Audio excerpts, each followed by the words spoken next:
Local 4 News starts now with a breaking news alert. Breaking news this noon in Sterling Heights. Crews are on the scene of an apartment fire, and this is just off of Van Dyke between 17 and 18 Mile Roads. Tim Pamplin is there for us. All right, Tim, what's the latest? Yeah, good afternoon, Christy. As you say, Sterling Heights fire got the second alarm call to the Balmoral Arms apartment complex here. Fire ripping through the roof of this building. The firewalls up in the attic did their job.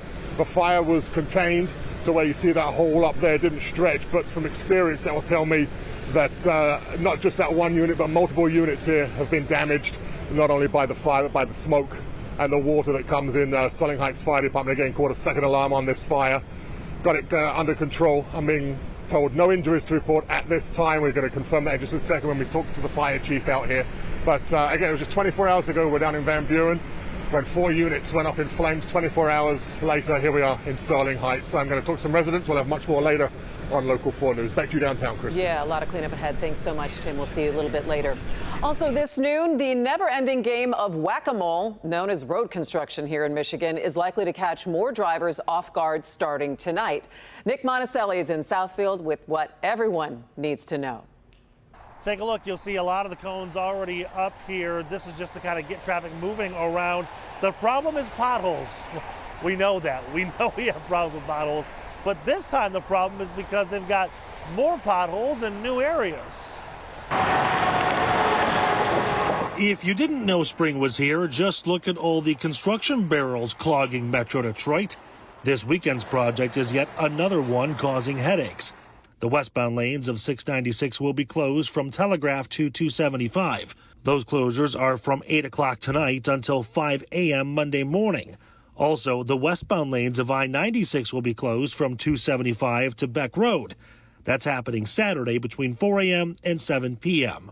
All of it is for patchwork. They're all doing pothole patching, but major pothole patching with some hot mix asphalt now that the plants are open, and that mixture will hopefully help hold that roadway together, both those freeways together, while we rebuild the eastbound sides. MDOT's Diane Cross says the repairs are needed because of the already ongoing construction. The eastbound lanes are already being worked on, and that eastbound traffic got moved to the westbound lanes, meaning vehicles tearing up different parts of the road. Folks are driving on the seams, on the shoulders, and all of that is just slowly crumbling away. We've had potholes, we've had people with flat tires, so we're hoping by closing all of westbound this weekend, we can get some major fixes on that westbound side. We hope by closing all of westbound this weekend that should be it. That'll hold us up until the end of the year when we then will rebuild westbound next year. All right, back out here again looking at that traffic moving around. MDOT's got some warnings to pass along, especially because of the detours. They're saying because there are so many construction projects going on, especially in this area, that those normal detours of 8 mile, 10 mile, 12 mile, they're going to see considerable backup. So the detours are going to be problems on the road. So just give yourselves a whole lot of time if you're getting around Oakland County this weekend. We're in Southfield. Nick Monticelli, Local 4. On Detroit's west side, 4 people, including 3 teens and 1 man, have been shot. 30 rounds were fired in what the police chief is calling a fight between neighbors. This all unfolded on Penrod, not far from Schoolcraft in the Southfield Freeway. Police say it apparently stemmed from a delivery. We're not kidding around here. We've said it in the past. You use a weapon to resolve a dispute, you're going to get our full attention. They got our full attention. So we're going to do everything we can to sort it out. We're going to find out if these juveniles belong in this home. Preliminarily, it looks like most of them don't even live here. Police took 1 suspect into custody and confiscated 4 guns. One of the victims is in critical condition. They were shot in the face. The other 3 suffered non-life-threatening injuries. We will keep you updated as we learn more about the investigation. The Oxford High School shooter will remain in the Oakland County Jail. Every month, the judge decides if Ethan Crumbley will stay there or be moved to the juvenile jail. On November 30th, 2021, Crumbley shot and killed Justin Schilling, Hannah St. Juliana, Madison Baldwin, and Tite Meyer. He pleaded guilty to all of the charges against him, and a hearing on his sentencing is set for June. We are hearing from employees who were inside when a man threatened to blow up TV News Channel 3 in Kalamazoo, leading to an hours-long standoff. The man came to the station at 2:30 yesterday saying he had an important news story that he wanted the station to cover. The station's chief engineer went to speak to the man who pushed his way inside saying he had a bomb. The chief engineer then locked the man in the lobby and ran around the station yelling for all of his co-workers to get out. I grabbed my phone, my coffee, and ran out. Did not wait. I know that if he's saying that, he's not joking. He would never act that way. And in our business, we know that something could happen and we need to get out of here. We're told the man surrendered himself to police after 2 hours of negotiation. He is now being held at the Kalamazoo County Jail. It's another day of torrential downpours in southeast Florida and has brought the total rainfall in the Fort Lauderdale region to more than 2 feet in recent days. Widespread flooding has blocked roads, closed schools, and shut down an airport. NBC's Sam Brock has more from Fort Lauderdale. Fort Lauderdale just saw more rain than it's ever experienced in a 7-hour period in recorded history. And it looks like that right now. We're driving through a neighborhood here, which is only a couple of miles away from the airport, which had been shut for a day and a half, reopened officially 9 o'clock Eastern on Friday.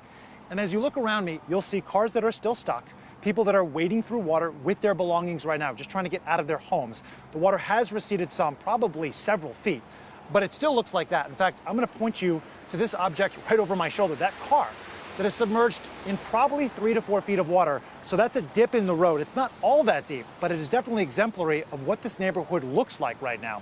As we continue to drive along, you're going to see businesses and motels where parking lots are still flooded.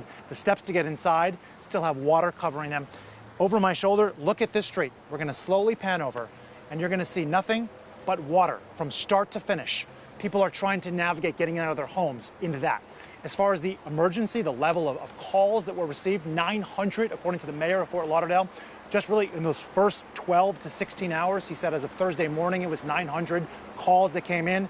Rescue operations ensued with fire and police officials to try to reach people. So far, there are no reports of any injuries, but this entire area right now continues to be waterlogged. Again, the airport is open. There have been hundreds of cancellations. Life is trying to return to normal. School is canceled. There's been a state of emergency declared by Ron DeSantis here in Broward County, a local city and county emergency too, as folks here are grappling with what they had never seen until now, 26 inches of rain in 7 hours. In Fort Lauderdale, Sam Brock, NBC News.